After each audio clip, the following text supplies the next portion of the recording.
आत्मा को दोषी ठहराने के पक्ष में नहीं। बोले नहीं, आत्मा राजा है, जीव राया शब्द का, ये पापी नहीं हो सकता, ये रागी द्वेषी नहीं हो सकता, ये कसाई नहीं हो सकता, सभ्य शुद्ध हो। कुत्ते बिल्ली को लाया गया, बोले ये तो गलत है। बोले नहीं, ये भी भगवान आत्मा है। कीड़े मकोड़ों को लाया गया, कुंदकुंद स्वामी कहते ये भी भगवान आत्मा है। पेड़ पौधों को लाया गया, बोले ये भी भगवान आत्मा है। मेरा जहाँ जहाँ जीव है वही वही मेरा राजा बेटा है, क्योंकि मेरा बेटा गलत हो ही नहीं सकता। द्रव्यान योग की माँ। महानुभाव, यहाँ दो प्रसंग हम कहेंगे।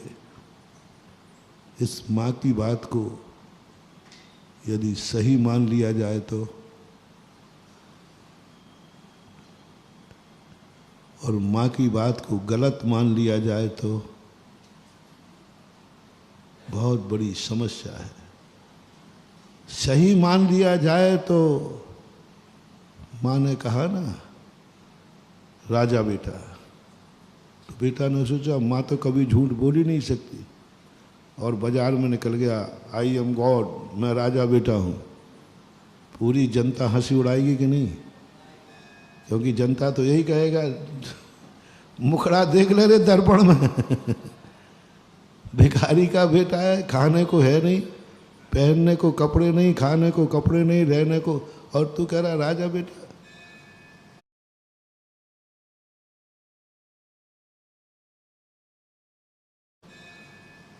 पूरे नगर में घूम आया, हर व्यक्ति से उन्हें हंसी उड़ाई, इतनी हंसी उड़ाई बेचारा रो पड़ा।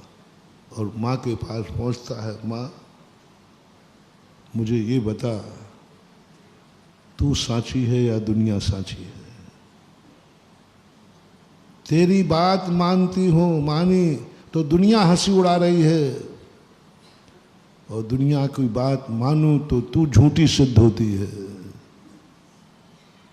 तू झूठी सिद्ध होगी, मेरी दृष्टि में तू झूठी है। और काय की माँ है, तू बेटे से झूठ बोलती है, और तेरे कारण से मेरी हंसी उड़ रही है चारों तरफ। मैंने जहां बोला कोई हंसी उड़ा रहा, कोई मानने को तैयार ही नहीं। सत्य क्या है? दुनिया सत्य है या तू सत्य है? दुनिया सत्य है या तू सत्य है? माताओं के पास इसका जवाब हो तो बता दो। माताएं तो सब हैं, माँ कुछ नहीं कह पाएगी, तुझे छाती से लगाकर रो पड़ेगी, बस इससे ज्यादा कुछ नहीं कह सकती। क्योंकि दुनिया को झूठा कह नहीं सकती, क्योंकि दुनिया सत्य है। और अपने को झूठा कह नहीं सकती, क्योंकि उसकी ममता है, उसका अनुराग है, उसकी घोषणा है।